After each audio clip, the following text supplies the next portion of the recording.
नमस्कार, अपना प्रदेश उत्तर प्रदेश देख रहे हैं आप। मैं हूं आपके साथ पूजा मोहन पांडे। खबरों की शुरुआत करते हुए सबसे पहले आपको बता दें कि उत्तर प्रदेश की योगी सरकार अगस्त महीने में विधानमंडल का मानसून सत्र बुलाने पर विचार कर रही है। बताया जा रहा है कि 15 अगस्त के बाद सत्र शुरू होकर महीने के अंत में खत्म करने का प्लान सरकार बना रही है। इस दौरान 2022 के आगामी चुनावों को देखते हुए उत्तर प्रदेश की योगी सरकार 2021-22 का पहला अनुपूरक बजट ला सकती है। इसमें युवाओं को लुभाने के लिए कई सेक्टर्स में नौकरियों का ऐलान संभव है, तो वहीं धार्मिक नगरी जैसे कि अयोध्या, मथुरा, काशी और चित्रकूट के लिए बड़े बजट का ऐलान भी हो सकता है। सूत्रों के हिसाब से पिछले कैबिनेट बैठक में विधानमंडल सत्र आयोजित करने का प्रस्ताव भी लाया गया था, लेकिन उस पर कोई निर्णय न करते हुए आगे के लिए टाल दिया गया। माना जा रहा है कि अगले कैबिनेट बैठक में विधानमंडल सत्र को लेकर प्रस्ताव लाया जा सकता है।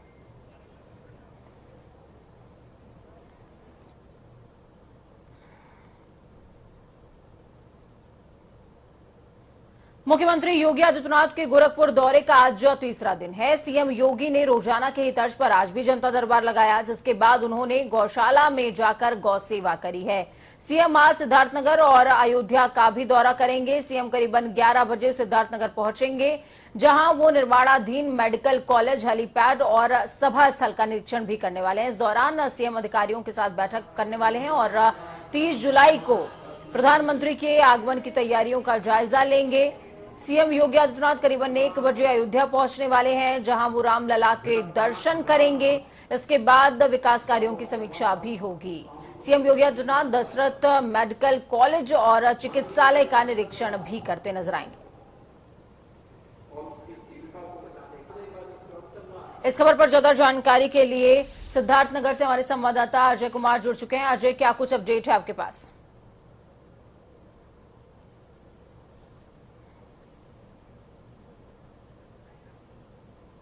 में आज करेंगे दौरा। 11 बजे मुख्यमंत्री योगी आदित्यनाथ हेलीकॉप्टर से पहुंचेंगे पुलिस लाइन। 1 घंटा 15 मिनट पहुंचेंगे, 1 घंटा 15 मिनट तक रहेंगे जिले में मुख्यमंत्री योगी आदित्यनाथ। 11 बज के 30 मिनट के बीच में करेंगे निर्माणाधीन मेडिकल कॉलेज का निरीक्षण।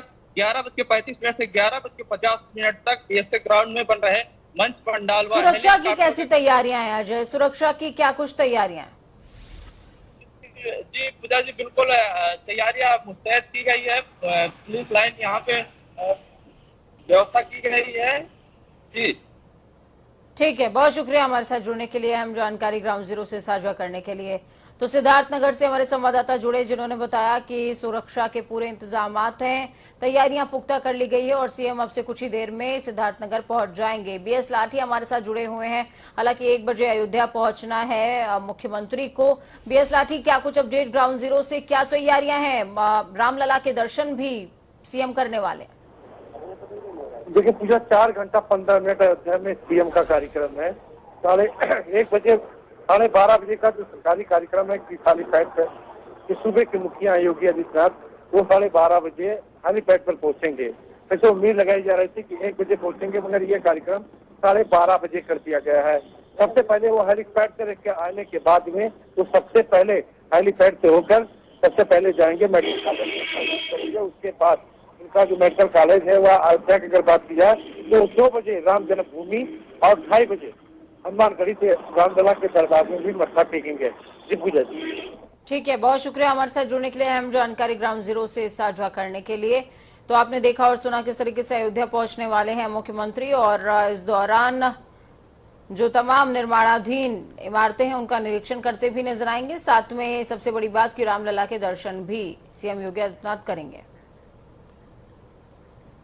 प्रदेश सरकार 75वें स्वतंत्रता दिवस के मौके पर 217 शहरों में फ्री वाईफाई की सुविधा देने जा रही है। इसमें 17 नगर निगमों के साथ ही 75 जिला मुख्यालयों को भी शामिल किया गया है। मुख्यमंत्री योगी आदित्यनाथ के निर्देश पर नगर विकास विभाग मुफ्त वाईफाई की सुविधा उपलब्ध कराने की मुहिम में जुट गया है। नगर विकास विभाग ने मंडलायुक्तों, जिलाधिकारियों और नगर आयुक्तों को निर्देशित कर दिया है और कहा कि सभी प्रमुख सार्वजनिक स्थलों पर मुफ्त वाईफाई की सुविधा उपलब्ध कराने के लिए हॉटस्पॉट चिन्हित कर लिए जाएं। विभाग 15 अगस्त से हर शहर के बस स्टैंड, रेलवे स्टेशन और साथ में तहसील और बाजार के जो मुख्यालय हैं, जो वहां पर थाने होते हैं या फिर जो मुख्य बाजार है, वहां पर मुफ्त वाईफाई की सुविधा लोगों को उपलब्ध हो सकेगी।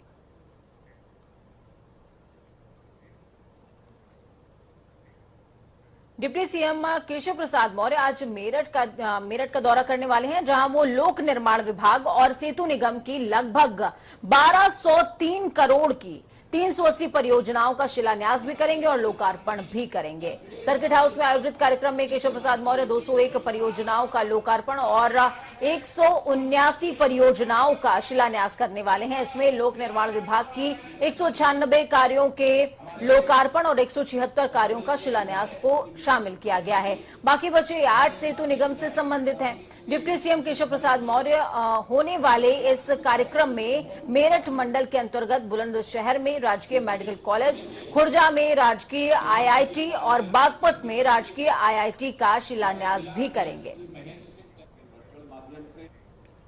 वहीं समाजवादी पार्टी के वरिष्ठ नेता आजम खान का मेदांता हॉस्पिटल में इलाज चल रहा है, बशर्ते उन्हें इलाज का सारा खर्चा खुद वहन करना पड़ेगा।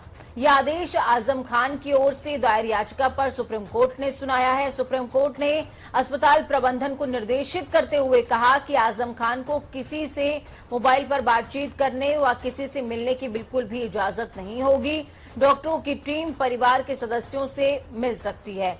अगर डॉक्टरों को लगता है कि आजम खान स्वस्थ हैं तो वो उन्हें छुट्टी भी दे सकते हैं। सीतापुर के जेल अधीक्षक सुरेश सिंह ने मेदांता हॉस्पिटल के medical director doctor Rakesh Kapoor को इस संबंध में पत्र भी भेजा है। डॉक्टर कपूर ने बताया कि आजम की तबीयत स्थिर बनी हुई है, डॉक्टरों की निगरानी में इलाज चल रहा है। तो वहीं राज कुंद्रा के अश्लील फिल्में बनाए जाने के मामले में हर रोज नए खुलासे हो रहे हैं। इसके चलते उनकी पत्नी शिल्पा शेट्टी की भी जो मुश्किलें हैं वो बढ़ती जा रही हैं, इजाफा हो रहा है उसमें। इसी बीच अब इस पूरे मामले के जो तार हैं वो कानपुर से भी जुड़ते हुए नजर आ रहे हैं। कानपुर कनेक्शन निकला है इस पूरे मामले का, जिसके मुताबिक राज कुंद्रा की कमाई का हिस्सा उनके कानपुर के 2 क्लाइंट्स के खाते में भी आता था। जब इस पूरे मामले की तहकीकात की गई, उनके खातों को सीज कर दिया गया। तो वहीं एक क्लाइंट को क्राइम ब्रांच मुंबई ने गिरफ्तार किया है। उसके कानपुर के श्रीवास्तव बंधुओं के करीबी उसे रिश्ते बताए जा रहे हैं। मुंबई क्राइम ब्रांच की जांच ने इसका खुलासा किया है। राज कुंद्रा की गिरफ्तारी के बाद मुंबई क्राइम ब्रांच ने उनके एक पार्टनर अरविंद श्रीवास्तव को भी गिरफ्तार किया है। अरविंद ने पूछताछ में उसने अपने 2 करीबी कानपुर के श्रीवास्तव बंधुओं के नाम बताए थे। ये दोनों कानपुर के रहने वाले हैं। मुंबई क्राइम ब्रांच के मुताबिक इन श्रीवास्तव बंधुओं के खाते से 4 करोड़ 50 लाख रुपए की रकम ट्रांसफर की गई थी। Indian certificate of secondary education ने 2021 का रिजल्ट घोषित कर दिया है। सीआईएससी ने दोपहर 3 बजे कक्षा 10 और 12 दोनों के रिजल्ट घोषित करते हुए बोर्ड ने रिजल्ट लिंक एक्टिव कर दिया। इस साल 10वीं के लिए आपको बता दें कि 99.98% और 12वीं के लिए 99.76% रिजल्ट आया है। लड़कों और लड़कियों दोनों के लिए 10वीं के लिए पास का जो प्रतिशत रहा 99.98% रहा है। तो वहीं 12वीं में लड़कियों ने 99.86%, जबकि लड़कों के लिए 99.66% ये रिजल्ट रहा है। सीआईएसई ने शनिवार को कक्षा 10 और 12 के परिणाम घोषित किए, जिसमें कक्षा 10 की लड़कियों और लड़कों ने समान पास प्रतिशत हासिल किया है।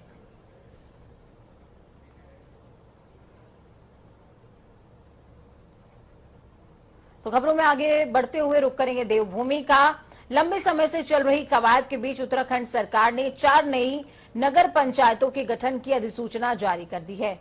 अब आपको बता दें कि थलीसैंण, ढंडेरा, लालपुर और गरुड़ के नगर पंचायत बनने के बाद प्रदेश में नगर निकायों की संख्या बढ़कर 94 हो गई है। ये भी माना जा रहा है कि जल्द ही सरकार कुछ अन्य नए नगर निगमों का गठन कर सकती है। पहले 9 नगर निकायों के प्रस्ताव अलग अलग जिलों से प्राप्त हुए थे, जिसके बाद गढ़वाल और कुमाऊं मंडल में 4 को नगर पंचायत का दर्जा दिया गया है। नवगठित गरुड़ नगर पंचायत की आबादी 5002 बताई जा रही है। नगर पंचायत का गजट नोटिफिकेशन जारी होने के बाद 4 ग्राम पंचायतों समेत एक बीडीसी सदस्य के निर्वाचन के क्षेत्र का अस्तित्व समाप्त हो जाएगा, जबकि 19 आपको बता दें कि 19 भुकुनखोला जिला पंचायत निर्वाचन क्षेत्र का नाम बदल जाएगा। आज से सावन महीने की शुरुआत हो रही है, तो वहीं कांवड़ यात्रा कैंसिल होने के बाद से कांवड़ियों का प्रवेश रोकने के लिए हरिद्वार जिले की सीमाओं को सील कर दिया गया। कांवड़िये हर की पौड़ी में गंगा जल लेने के लिए आएंगे। इसके मद्देनजर पुलिस ने सख्ती का पालन भी करवाया है। किसी भी कांवड़िये को दूसरे प्रदेश से उत्तराखंड आने की इजाजत नहीं होगी। पुलिस प्रदेश की सीमाओं पर वाहनों की चेकिंग कर रही है। इस दौरान बिना अगर आपके पास आरटीपीसीआर रिपोर्ट नेगेटिव नहीं है तो आपको हरिद्वार में एंट्री बिल्कुल नहीं मिलेगी।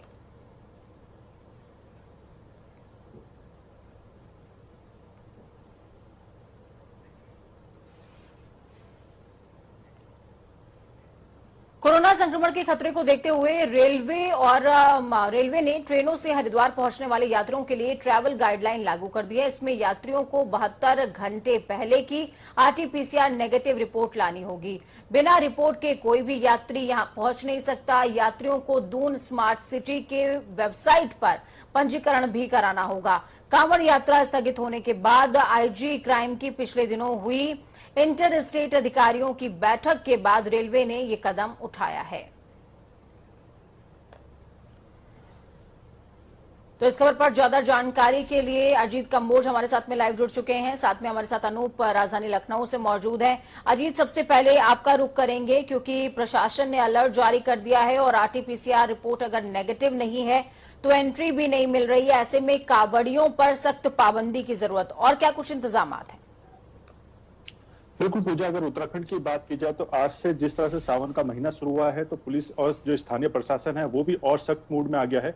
हरिद्वार जनपद को जितने भी बॉर्डर से एंट्री होती है उन सभी को पूरी तरह से सील किया गया है।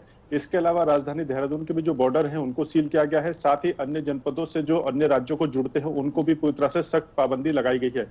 तो पुलिस प्रशासन की पूरी कोशिश है कि शासन की तरफ से जो आदेश कांवड़ यात्रा के मद्देनजर जारी किए गए हैं उनको स्थानीय स्तर पर इंप्लीमेंट किया जाए। और कांवड़ियों की जो पूरी तरह से यहाँ पर पाबंदी रखने की बात कही गई है कि अन्य राज्यों से किसी को भी प्रवेश नहीं दिया जाएगा कांवड़ के तौर पर उत्तराखंड प्रदेश में, तो ऐसे में कोई भी प्रवेश ना कर सके इसका सख्त पहरा यहाँ पर किया गया है। आरटीपीसीआर एक कंपलसरी की गई है, उसकी नेगेटिव रिपोर्ट, लेकिन कांवड़िये किसी भी तरह से चाहे फिर वो आरटीपीसीआर की नेगेटिव रिपोर्ट हो या फिर स्मार्ट सिटी पोर्टल पर उनका पंजीकरण भी हो, उनको प्रवेश नहीं दिया जाएगा। स्थानीय स्तर पर अगर कांवड़ से अलग कोई व्यक्ति आता है तो उसके लिए 3 चीजें कंपलसरी रखी गई है, लेकिन कांवड़िये किसी भी तरह से प्रवेश ना कर पाए इसको सख्त पहरा यहाँ पर लगाया गया है। बिल्कुल, और सावन की शुरुआत आज से हो गई है अरजीत, तो कल का दिन भी बेहद खास होने वाला है। सोमवार है, सावन का पहला सोमवार कल रहेगा। राजधानी लखनऊ का रुख करते हैं, अनूप हमारे साथ में मौजूद है। अनूप, सावन की शुरुआत हो गई है और ऐसे में कल सोमवार भी है, प्रशासन की तरफ से क्या मुस्तैदी नजर आ रही है ग्राउंड जीरो पर?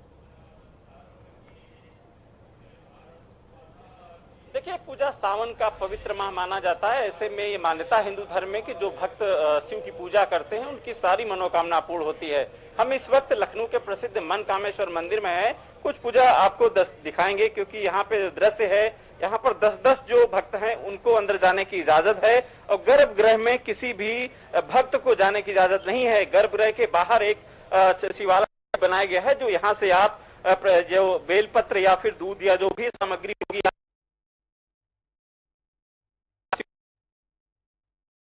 वहां पर प्रसाद ऑटोमेटिक चला जाएगा। एक जो मंदिर के पुजारी हैं वो अंदर रहते हैं।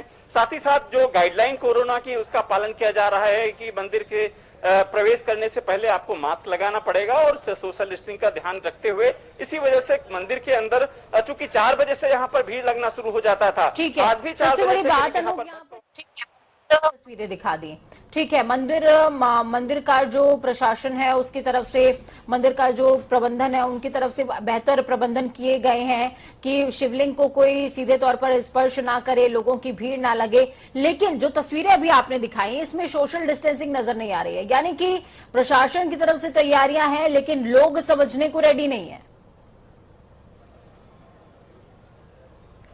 बिल्कुल पूजा, आपने सही कहा कि जिस तरीके से सरकार या फिर प्रशासन या फिर पुलिस प्रशासन बाहर से जिस तरीके से व्यवस्थाएं की गई हैं कि 10-10 ही लोग अंदर आए। यहाँ पर एंट्री पॉइंट 2 आज रखे गए हैं क्योंकि आज पहला दिन है और कल सोमवार का दिन होगा, क्योंकि सोमवार के दिन यहाँ पर हमेशा की तरह बहुत सारी भीड़ रहती है। मंदिर प्रशासन से जानकारी ली तो यहाँ पर भी सोमवार को भी भक्तों को आने की इजाजत होगी, और खासकर यहाँ पर जिला प्रशासन की तरफ से जिस तरीके से व्यवस्थाएं की गई हैं, मुझे नहीं लगता है कि पिछली बार भी जिस तरह देखा गया था कि भक्तों को रोका गया था कि कम से कम तादाद में लोग आए, लेकिन यहाँ पर अचानक चूंकि इस मंदिर का नाम ही है मनकामेश्वर मंदिर, तो इसकी परंपरा या फिर भक्तों की जो आस्था है ठीक है। बहुत ज्यादा है। अजीत का रुख करते हैं हरिद्वार से, माफ कीजिएगा देहरादून से अजीत हमारे साथ में जुड़े हुए हैं। अजीत, सावन की शुरुआत हो चुकी है, कल सोमवार है, ऐसे में महकमे के सामने डबल टास्क होगा। मंदिर में श्रद्धालुओं से निपटना होगा, साथ में कावड़ियों को रोकना होगा, बहुत सारा टास्क है।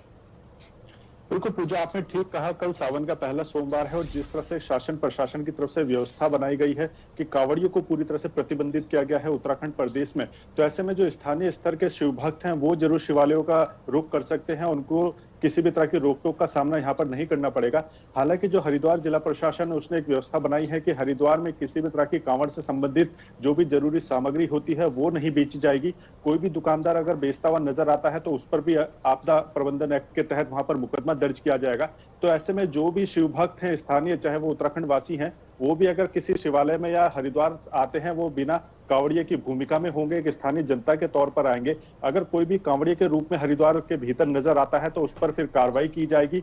सीधे तौर पर जो प्रशासन की एक व्यवस्था है कि बॉर्डर एरियाज को तो जरूर सील किया गया है, तो बॉर्डर से तो किसी की एंट्री उत्तराखंड में नहीं होगी, लेकिन अगर स्थानीय लोग भी हरिद्वार का रुख करते हैं तो उनको एक आम व्यक्ति के तौर पर वहां पर जाना होगा। शिवभक्त की भूमिका में जरूर वो होंगे, लेकिन किसी भी तरह से कांवड़िए की वेशभूषा में वो नजर आते हैं तो स्थानीय प्रशासन और पुलिस प्रशासन उस पर कार्रवाई करेगा। तो इस तरह की व्यवस्था यहाँ पर बनाई गई है। लेकिन इन तमाम जो इंतजामात हैं, अजीत और अनूप, आप दोनों से ही मैं कह रही हूँ, ये जो तमाम इंतजामात हैं, इन सबसे इतर जनता की जिम्मेदारी बहुत बड़ी हो जाती है। बहुत शुक्रिया हमारे साथ जुड़ने के लिए, अहम जानकारी ग्राउंड जीरो से साझा करने के लिए। तो जनता टीवी की एक अपील है, सावन की शुरुआत हो गई है, पावन महीना है ये, शिव की पूजा कीजिए, मंदिरों में जाइए, लेकिन सोशल डिस्टेंसिंग का पालन, क्योंकि ये तमाम नियम आपकी सुरक्षा के लिए, आपके अपनों की सुरक्षा के लिए बनाए गए हैं। कहीं ऐसा ना हो कि शिव से आशीर्वाद लेने के लिए आप मंदिर में पहुंचे और वहां से आप संक्रमण लेकर के आ जाएं। वक्त छोटे से ब्रेक का, ब्रेक के उस पार खबरों का सफर लगातार जारी है। बने रहिए जनता टीवी के साथ, क्योंकि हमें आपकी ताकत। अपना और अपनों का ख्याल रखें।